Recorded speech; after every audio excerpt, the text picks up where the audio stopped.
Okay, good afternoon, everybody. Well, thank you for being here. And well, my purpose today, basically, is to talk a little bit about the influences that you might find in scientific influences you might find in Lovecraft's fiction. Actually, you don't really need to be a very sharp reader in order to discover when you start reading Lovecraft that science is something really important in his fiction. Just to name some of his tales, in At the Mountains of Madness, his novel, there is a very important ground on geology and archaeology there. In The Whisper in Darkness, we have a very, very interesting portrait of alien technology. And for instance, in The Dreams in the Witch House, Lovecraft plays a little bit with the idea of non-Euclidean spaces that were formulated during his life. My goal in this talk, I'm going to divide the talk in several parts. First, I would like to trace a little bit all the influences that Lovecraft got from several scientists in the past. Afterwards, I will try to analyze or explain a little bit how he assimilated those influences in his philosophical life, in his views of the world, and finally how he translated some of those views to his fiction, which is probably one of the things that drove you here. There is a very famous quote by Lovecraft, one of his most non-fictional quotes, which is more famous, is a letter that he sent to Kleiner, and he says the following. I'm going to quote. I should describe my own nature as tripartite, my interest consisting of three parallel and dissociated groups. A, love of the strange and the fantastic. B, love of the abstract truth and of scientific logic. And Z, love of the ancient and the permanent. Sundry combinations of these three strains will probably account for all my odd tastes, and eccentricities. End of quote.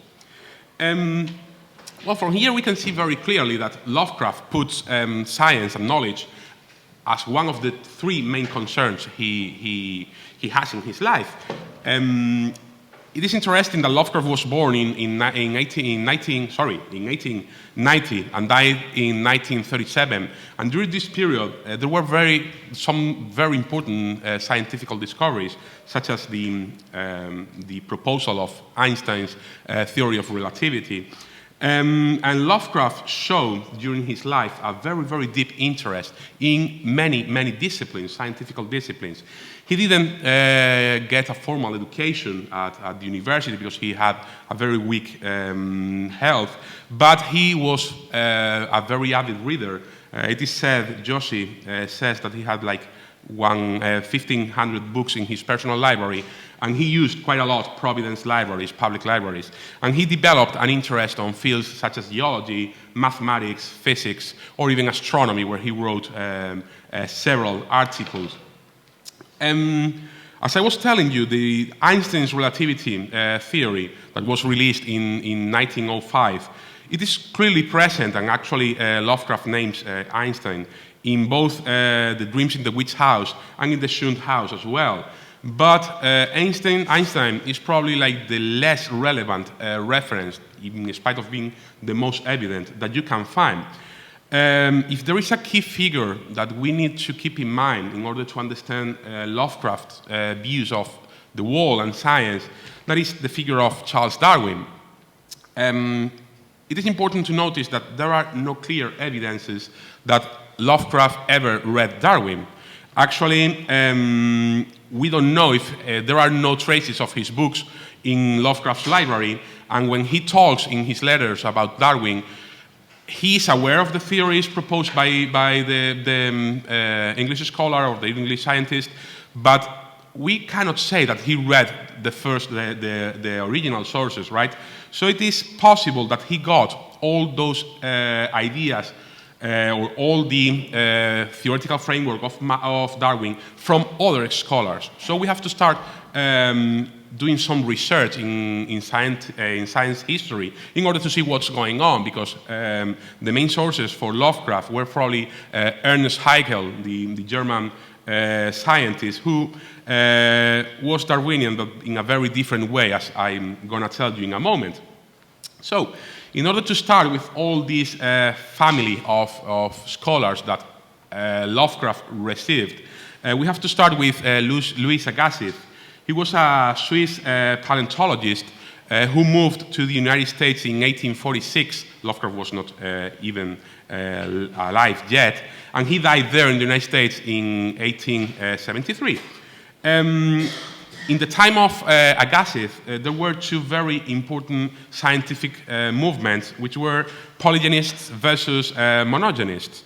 Polygenists basically considered that the human race was composed by different species, and we were all born different, and all those species were born differently from the beginning. That is, Teutons were Teutons from the very beginning. African black people were born in Africa as blacks. However, the different Asian races were born like that as well, okay? And that God had a very, very, very important role in the process of those creation and the evolution of some of the races, and according to them, obviously, the involution or recession in some of the other races. On the contrary, monogenists thought that we all came from a single root, a single species, and we have derived into the current races we have all around the world. The thing is that Agassiz was a strong supporter of polygynist ideas. He was influenced very, very much by the work of Samuel George Morton, who did several studies using schools, human schools, of different races, and the studies were completely biased. Because what Morton did was to try to prove that white people basically were physically more advanced than other races. In order to do so, what he did was to bias a little bit the study, the samples he took, and he took very different samples, and the amount of samples he took from different, depending on the races, completely biased the result of the study, so he was kind of cheating on science. However, that was something probably people did not know at the time. Okay, the thing is that for the polygynist, God was the one who caused human beings to evolve from other species or from creatures. We moved from creatures to humans due to God. Polygynists, according to that, claimed that interbreeding, that is, mixing up races, was something against nature because we were different species, okay, and that should be banned. We should not allow the interbreeding between black, whites, and different species, okay, or well, races. There is a very, very crude, just for you to know, or to give you an example of what are we talking about, a very, very crude text that Agassiz wrote when he was his very first encounter with an African-American person. Agassiz wrote a letter to his mother back in Europe, and he was describing her the experience he had when he encountered those black whiters serving him dinner.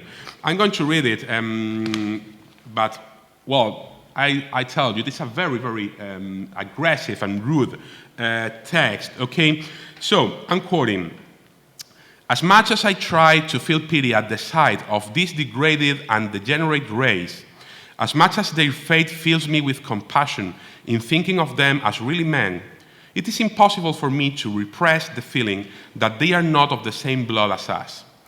Seeing their black faces with their fat lips and their grimacing teeth, the wool on their heads, their bent knees, their elongated hands, their large curved fingernails, and above all, the livid color of their palms, I could not turn my eyes from their face in order to tell them to keep their distance.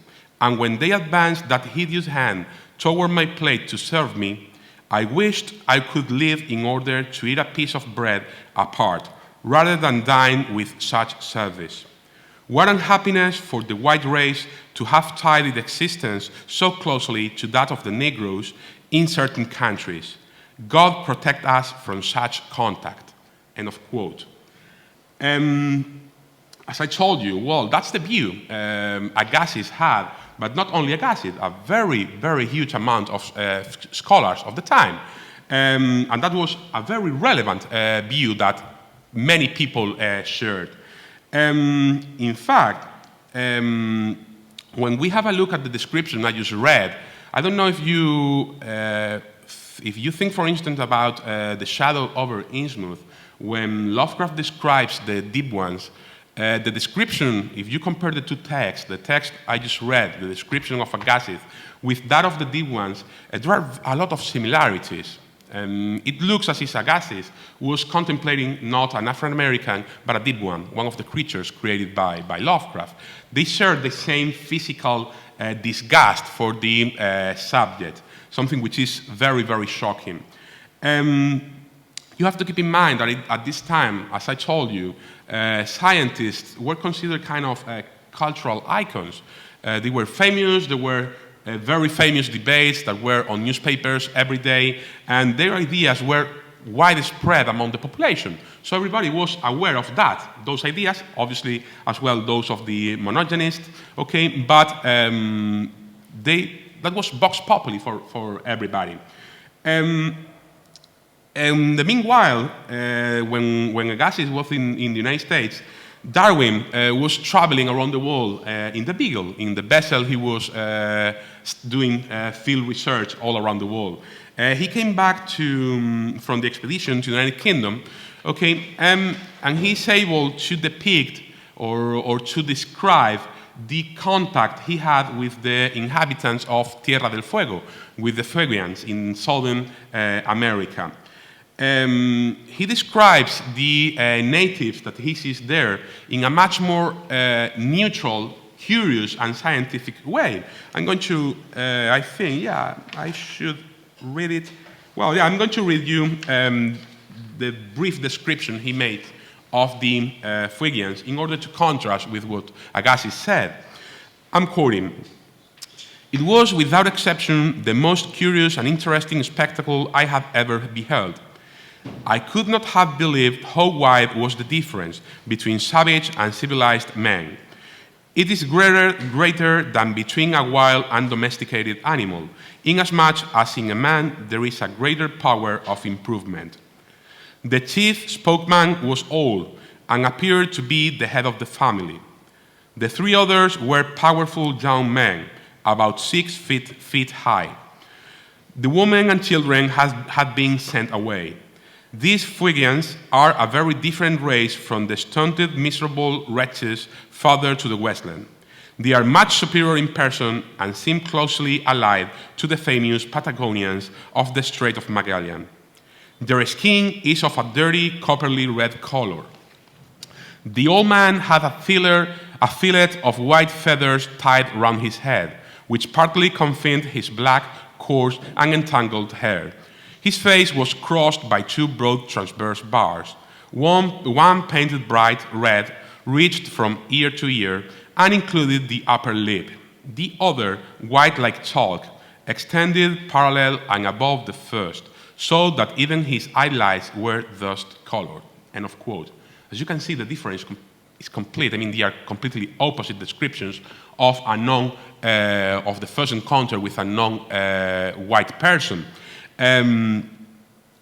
As I told you, the Agassiz view is much more crude, much more full of disgust than that of Darwin, which shows a much more scientific tone.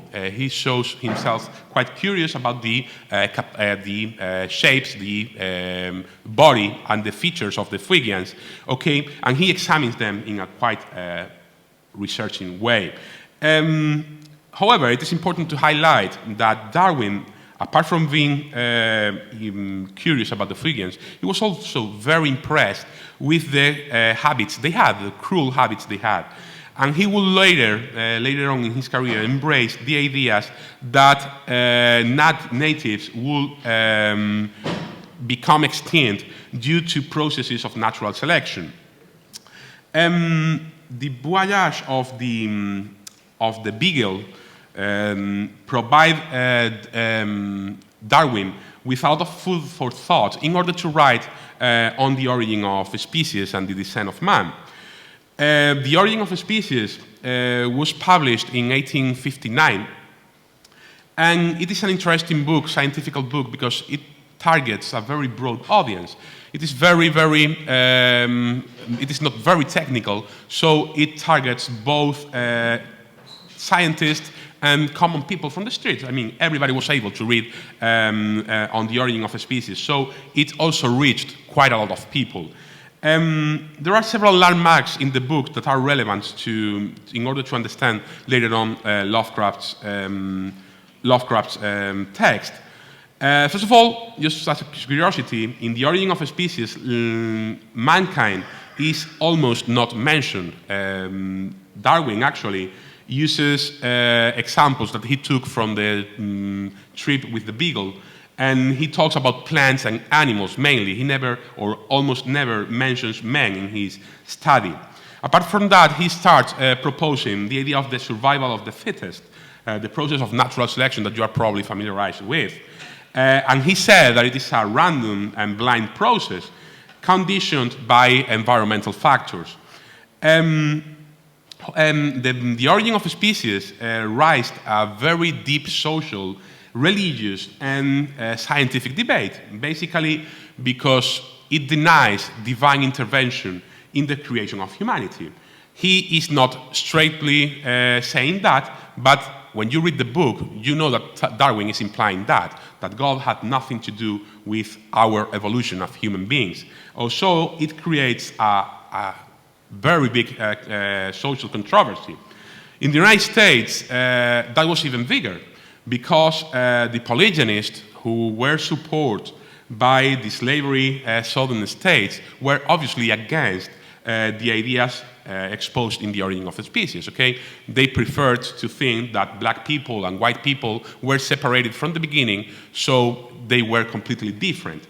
On the contrary, the abolitionists got support, scientific support from Darwin, and that was a very good piece of news for them, because they had like proofs, scientific proofs, to say that slaves should not be slaves because they were same as white people.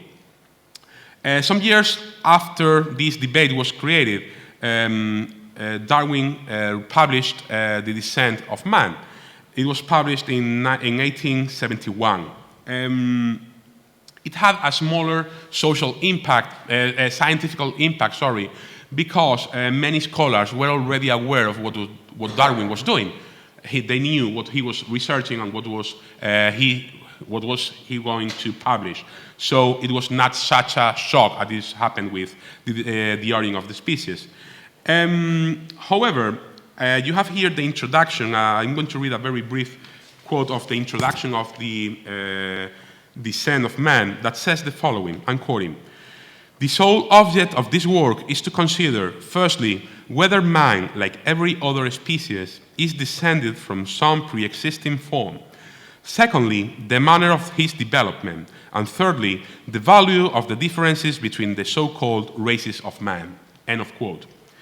The problem with this book is that it was socially and politically very controversial, because basically it was analyzing the core of human sexual relationships in the middle of the Victorian era. And apart from that, Darwin was giving the woman a very active role.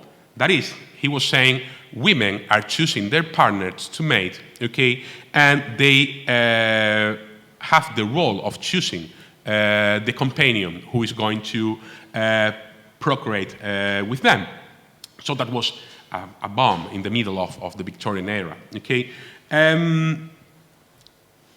After that, after some years after Darwin died, appears a new movement which is called social Darwinism.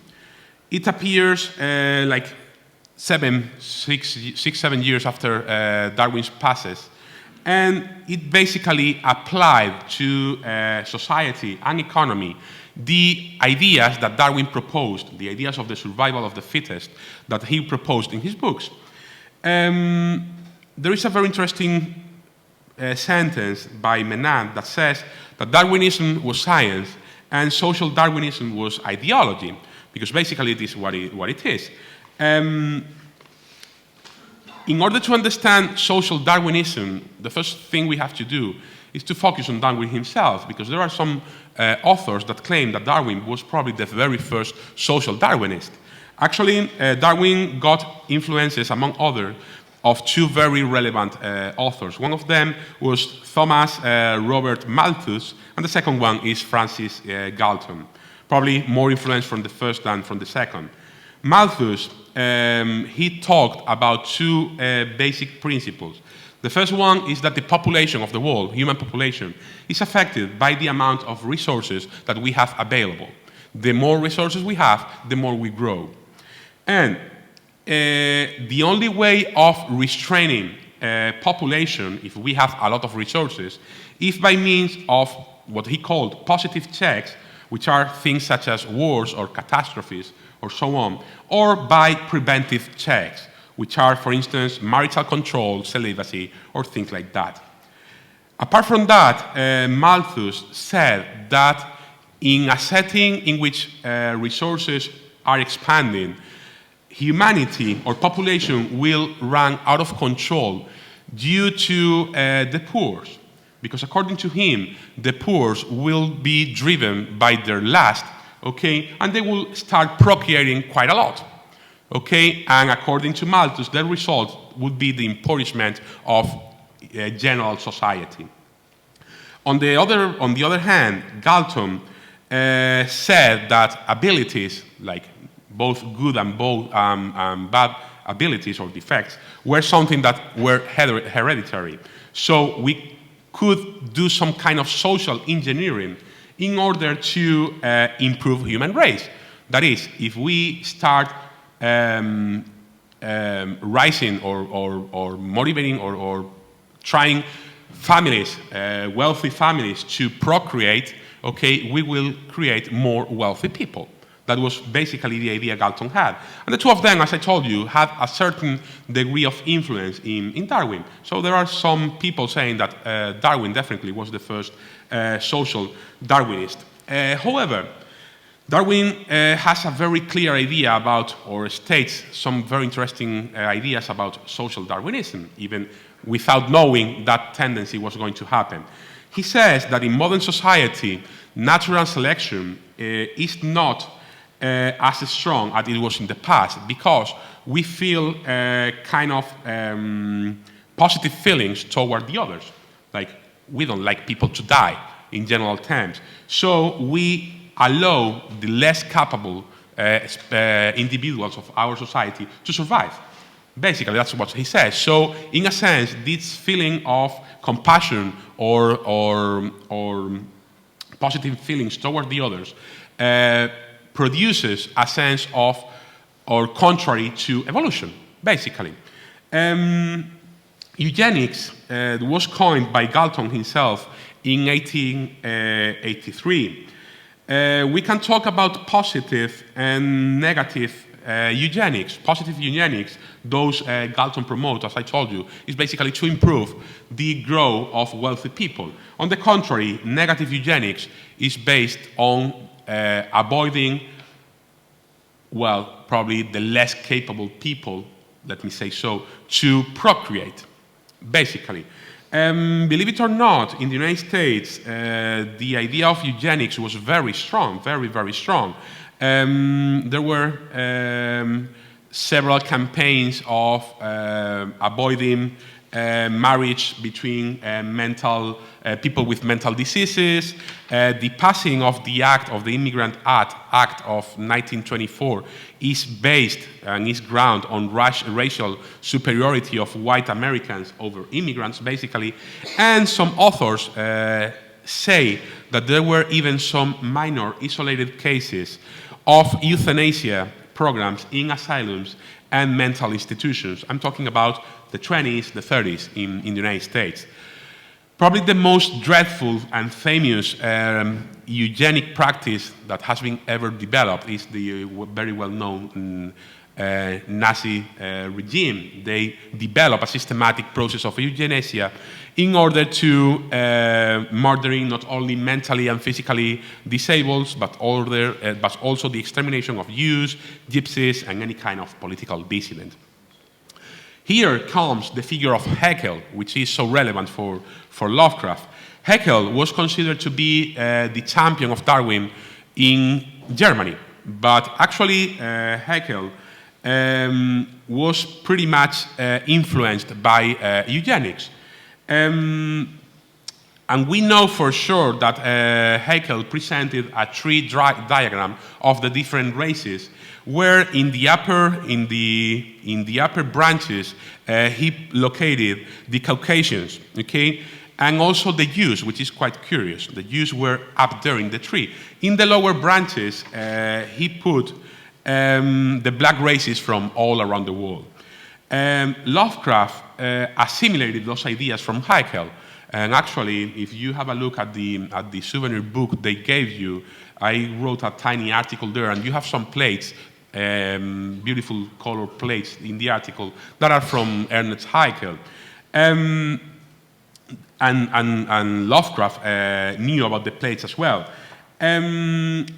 What's going on with all of that things? Well, basically Lovecraft assimilated the ideas of Darwin through Haeckel and through other eugenics scientists.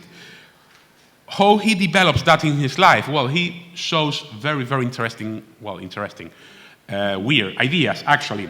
First of all, he talks about the First World War, and he mentions in an article he wrote in 1915 in The Conservative, he said that the Great War was terrible since it confronted people from the same race.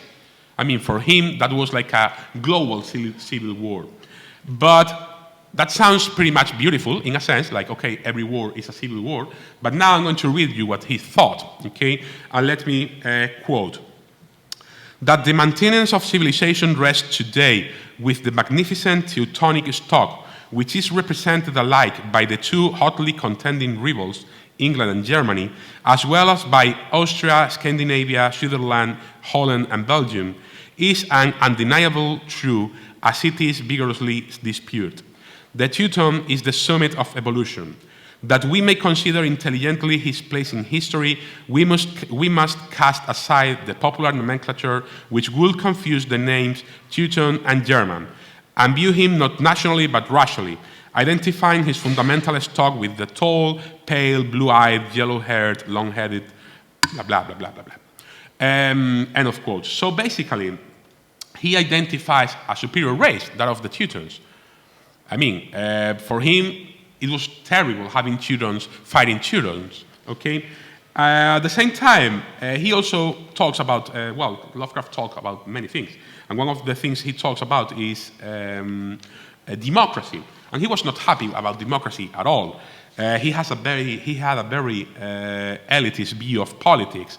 And he thought that democracy was failed because the average citizen is unable to understand the scope and the extent of the different policies or operations that a government has to carry out.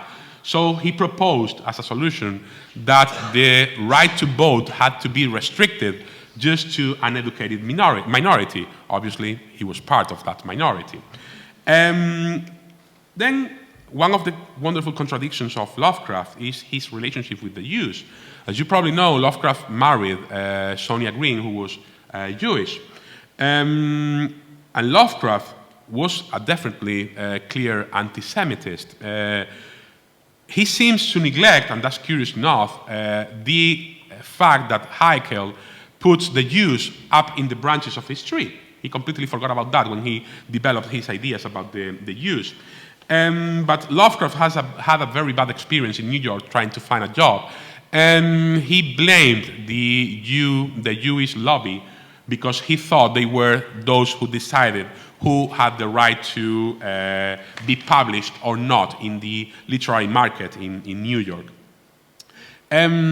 Apart from that, when he was in New York, he was shocked because of the very big amount of immigrants he could see there. Basically, he was scared of the idea of those immigrants intermingling and procreating. It was like, okay, they are going to corrupt our wonderful America we live in. As far as Lovecraft considered immigrants less evolved than Aryans, the spreading of an inferior race was exactly the opposite to what he expected from his eugenics perspective. And it was something he should be, or he thought he should be worried about. In religion, he used also these, the authors we have been mentioned, in order to reinforce his atheism, well, agnosticism sometimes. Some others, he declares himself as an atheist, considering that basically there was no God and that we were nothing in the middle of the universe. Basically, I'm not getting into that because that will be definitely a topic for a different talk. It is important to notice that Lovecraft, the only shelter that he got was that of tradition. And he thought that tradition was the only thing he could hold into. I'm going to read another very short excerpt from a letter he wrote that says the following, I quote, "Tradition means nothing cosmically, but it means everything locally and pragmatically, because we have nothing else to shield us from a devastating sense of lostness in endless time and space." That's pure Lovecraft. The problem arrives when he has to focus on the past, when he looks back, and what he finds there is that we all come from the ape. So tradition, apes, what's going on in the past for Lovecraft, that was a shock he had to deal with. He wanted to hold to tradition, but he couldn't, because when he looked back, what he found was that he was an ape. His ancestors were apes, and you can find that in many of his tales, such as, for instance, Arthur Jermyn. So science and technology in Lovecraft play a very interesting role, because basically Lovecraft obviously is not a pioneer in the use of science in his narrative. We can talk about Frankenstein, for instance, or we can talk about the figure of Van Helsing in Dracula, or the facts of, or in the case of M. Valdemar of Edgar Allan Poe, just to name some. But in Lovecraft we have this idea of the Faustian truth, that in which science is able to reveal a truth that is a very inconvenient one, like a truth that is going to tell us that the scientific discovery will provoke the collapse of our reality. That is, if tradition is the only thing I can hold into, or the past is the only secure thing I have, and then I discover, my character discovers, that we were created by alien gods, as or by aliens, as he proposes at the Mountains of Madness, the collapse of the only thing that was secure is there. And that's one of the most terrible things Lovecraft could imagine. The elder gods, as you probably know, represent basically the universe. A universe which doesn't care about us at all. I mean, we are insignificant there, and Lovecraft was aware of that with all the different authors he read. However, he was still fighting and including science there. He was so fond of science that he, as you probably know, created the fictional University of Miskatonic, which is based on the system of the Ivy League, probably Brown University. Technology, which is basically applied science, is also a source of discomfort. In general terms, technology in Lovecraft is used by the aliens, but the monsters, not by humans. There are some exceptions, such as in for instance, From Beyond or in Cool Air. But in general terms, if we think, for instance, about The Whisper in the Darkness, what we have there are the inhabitants from Pluto, the Migos, taking our brains, putting them into a kind of brain cylinder, and sending those cylinders to to Pluto, sorry. The idea of the alien creating or using technology is a double breach or a double rupture of reality. That is, we have an alien that should not be here and is using technology that we don't even know. Okay? So that provokes a really uncanny sense in Lovecraft. At the same time, in Innsmouth, for instance, what Lovecraft is telling us in Innsmouth is no more than a representation of the eugenics ideas I have been exposing. Basically, what we have in Innsmouth, if you know the tale, is a group of a tiny city or by the sea, Innsmouth, that is intermingling with aliens, with the deep ones. And obviously, we are degenerating the inhabitants of Innsmouth because they are becoming deep ones themselves. That's basically a reading that we can clearly apply if we keep in mind what we have been saying about eugenics and so on, and the invasion of the alien, of the immigrant. Okay. Finally, thinking about, for instance, at the Mountains of Madness, there is a passage in which they do a necropsy of an Elder One of the creatures they find there. It is a text that lasts for like 3-4 pages describing the creature. Okay, and after reading that, you don't really know what are they doing. You are unable to figure out what is that creature. You cannot imagine what is going on there because it is so detailed. I mean, 3 pages describing a creature is like, wow. At that point, what you have there is basically, again, the same. They're using science. Lovecraft is using science to try to reproduce or to symbolize or to recreate a creature that should not be there. And he fails. I mean, when he describes, and that's something typical for Lovecraft, you all know that we don't know what is the shape of the creatures he described. They are very amorphous because Lovecraft is unable to represent those creatures. And when he encounters, in a very scientific context, a creature that is the Elder One, the dead, frozen Elder One, he is unable, again, even using science, to give a detailed portrait of the creature. So, I think I should stop here and open or pass circulate the microphone if you have any questions or commentaries or something you feel like to ask.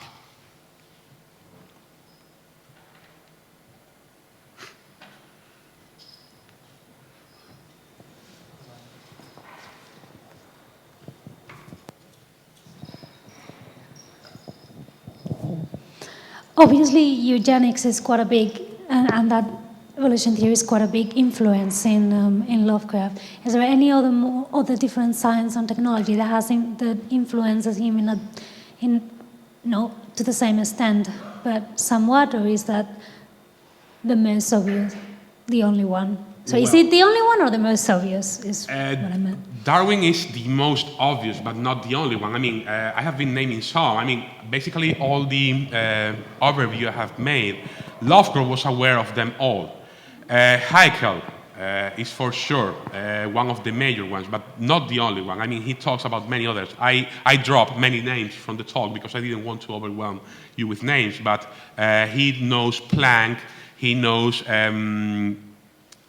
many scientists I don't even know, okay? And he was aware of many others, and they are there, they are populating his pages everywhere. When he talks about the non-Euclidean spaces in the Witch House, in the Dream City of the Witch House, he names several studies which are real and are there. I didn't read them because I don't understand a thing. I mean, I am into literature, not into science at all. But he was aware of, Darwin was very obvious, but there are many scientific sources behind him.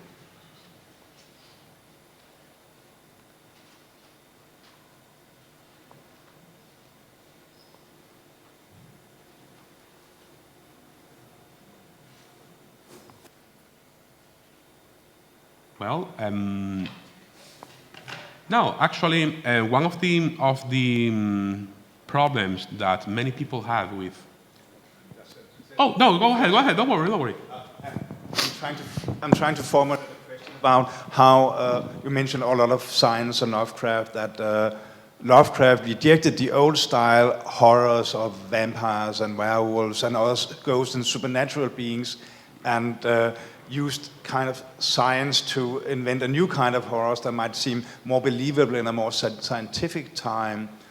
Strangely, though, if you look at horror literature today, it's the old ghosts and vampires and werewolves that dominated. Do you have any idea why that is?